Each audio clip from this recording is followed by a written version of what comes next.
गौरी पुत्र गणेश भगवान की जय। ओम नमः शिवाय। मित्रों, आज अगन मास कृष्ण पक्ष की गणेश चतुर्थी है। यह चतुर्थी भगवान गणेश को समर्पित होती है। यह चतुर्थी जीवन के सभी कष्टों से मुक्ति दिलाती है। इस दिन श्री गणेश जी का विधि विधान के साथ पूजन तथा व्रत व कथा सुनने से जीवन के सभी दुख दर्द दूर होते हैं, हर मनोकामना पूर्ण होती है। आइए भगवान श्री गणेश तथा माता पार्वती और शिव के चरणों का स्मरण करते हुए गणेश चतुर्थी की इन 3 कथाओं का श्रवण बड़े ही श्रद्धा भाव व प्रसन्न चित्त होकर सुने। श्री गणेश चतुर्थी व्रत की पौराणिक कथा के अनुसार एक बार भगवान शिव तथा माता पार्वती नर्मदा नदी के किनारे बैठे थे। वहाँ माता पार्वती ने भगवान शिव से समय व्यतीत करने के लिए चौपड़ खेलने को कहा। शिव चौपड़ खेलने के लिए तैयार हो गए, परंतु इस खेल में हार जीत का फैसला कौन करेगा, यह प्रश्न उनके समक्ष उठा। तो भगवान शिव ने कुछ तिनके एकत्र कर उसका एक पुतला बनाकर उसकी प्राण प्रतिष्ठा कर दी और पुतले से कहा, बेटा, हम चौपड़ खेलना चाहते हैं, परंतु हमारी हार जीत का फैसला करने वाला कोई नहीं, इसलिए तुम बताना कि हम दोनों में से कौन हारा और कौन जीता। इसके बाद भगवान शिव और माता पार्वती का चौपड़ खेल शुरू हो गया।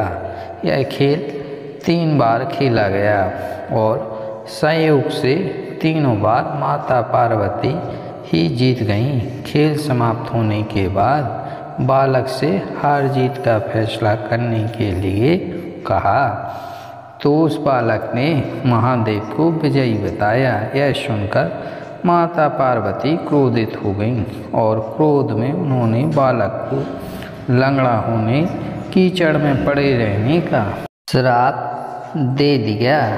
बालक ने माता पार्वती से माफ़ी मांगी और कहा कि यह मुझसे अज्ञानतावश ऐसा हुआ है, मैंने किसी देवस भावना में ऐसा नहीं किया। बालक द्वारा क्षमा मांगने पर माता ने कहा, यह गणेश पूजन के लिए नाग कन्याएँ आएंगी, उनके कहे अनुसार तुम गणेश व्रत करो, ऐसा करने से तुम मुझे प्राप्त करोगे। यह कहकर माता पार्वती शिव के साथ कैलाश पर्वत पर चली गईं।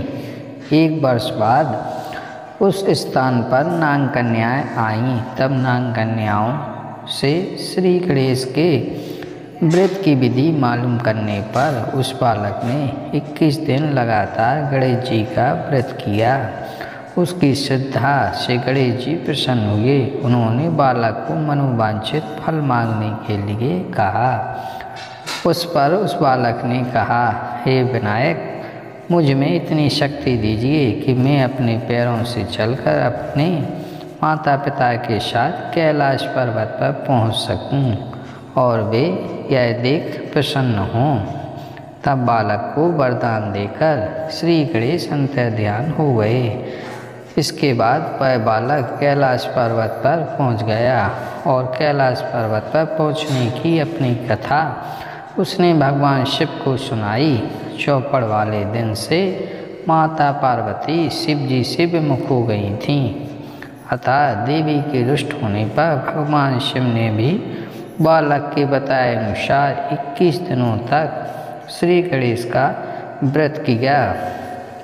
इस व्रत के प्रभाव से माता पार्वती के मन से भगवान शिव के लिए जो नाराजगी थी वह समाप्त हो गई। तब यह व्रत विधि भगवान शंकर ने माता पार्वती को बताई। यह सुनकर माता पार्वती के मन में भी अपने पुत्र कार्तिकेय से मिलने की इच्छा जागृत हुई। तब माता पार्वती ने भी 21 दिन तक श्री गणेश का व्रत किया तथा दूबा, फूल और लड्डुओं से गणेश जी का पूजा अर्चना की। व्रत के 21वें दिन कार्तिकेय स्वयं माता पार्वती से आ मिले।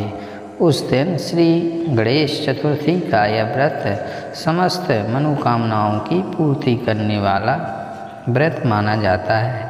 इस व्रत को करने से मनुष्य के सारे कष्ट दूर होकर मनुष्य को समस्त सुख सुविधाएं प्राप्त होती हैं। दूसरी कथा के अनुसार एक बार देवता कई विपदाओं में घिरे थे। तब वह मदद मांगने भगवान शिव के पास आए। उस समय शिव के साथ कार्तिकेय तथा गणेश जी बैठे थे। देवताओं की बात सुनकर शिव जी ने कार्तिकेय व गणेश जी से पूछा कि तुम में से कौन देवताओं के कष्टों का निवारण कर सकता है। तब कार्तिकेय व गणेश जी दोनों ने ही स्वयं को इस कार्य के लिए सक्षम बताया। इस पर भगवान शिव ने दोनों की परीक्षा लेते हुए कहा कि तुम दोनों में से जो सबसे पहले पृथ्वी की परिक्रमा करके आएगा वह देवताओं की मदद करने जाएगा। भगवान शिव के मुख से यह वचन सुनते ही कार्तिकेय अपने वाहन मोर पर बैठकर पृथ्वी की परिक्रमा के लिए निकल गए। परंतु गणेश जी सोच में पड़ गए कि वह चूहे के ऊपर चढ़कर सारी पृथ्वी की परिक्रमा करेंगे तो इस कार्य में उन्हें बहुत समय लग जाएगा। तभी उन्हें एक उपाय सूझा।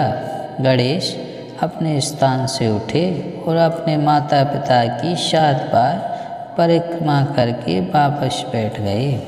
परिक्रमा करके लौटने पर कार्तिकेय स्वयं को विजेता बताने लगे। तब शिव जी ने श्री गणेश जी से पृथ्वी की परिक्रमा न करने का कारण पूछा।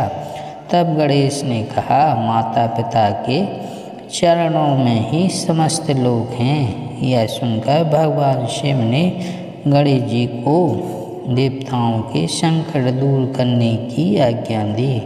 इस प्रकार भगवान शिव ने गणेश जी को आशीर्वाद दिया कि चतुर्थी के दिन जो तुम्हारा पूजन करेगा और रात्रि में चंद्रमा को अर्घ देगा उसके तीनों ताप यानी दैविक तथा भौतिक दूर होंगे। इस व्रत को करने से व्रतधारी के सभी तरह के दुख दूर होंगे और उसके जीवन में भौतिक सुखों की प्राप्ति होगी। चारों तरफ से मनुष्य की सुख समृद्धि बढ़ेगी। पुत्र धन ऐश्वर्य की कमी नहीं रहेगी। कथा के अनुसार एक समय की बात है। राजा हरिश्चंद्र के राज्य में एक कुम्हार था। वह मिट्टी के बर्तन बनाता था लेकिन वे कच्चे रह जाते थे। एक पुजारी की सलाह पर उसने इस समस्या को दूर करने के लिए एक छोटे बालक को मिट्टी के बर्तनों के साथ आवा में डाल दिया। उस दिन संकष्टी चतुर्थी का दिन था। उस बच्चे की माँ अपने बेटे के लिए परेशान थी। उसने गणेश जी से बेटी की कुशलता की प्रार्थना की। दूसरे दिन जब कुमार ने सुबह उठकर देखा तो आवा में उसके बर्तन तो पक गए थे लेकिन बच्चे का बाल माखा भी नहीं हुआ था। वह डर गया और राजा के दरबार में जाकर सारी घटना बताई। इसके बाद राजा ने उस बच्चे और उसकी माँ को बुलवाया तो माँ ने सभी तरह के विघ्न को दूर करने वाली संकष्टी चतुर्थी का वर्णन किया। इस घटना के बाद से महिलाएं संतान और परिवार के सौभाग्य के लिए संकट चौथ का व्रत करने लगीं। जय श्री गणेश भगवान की जय। ओम नमः शिवाय।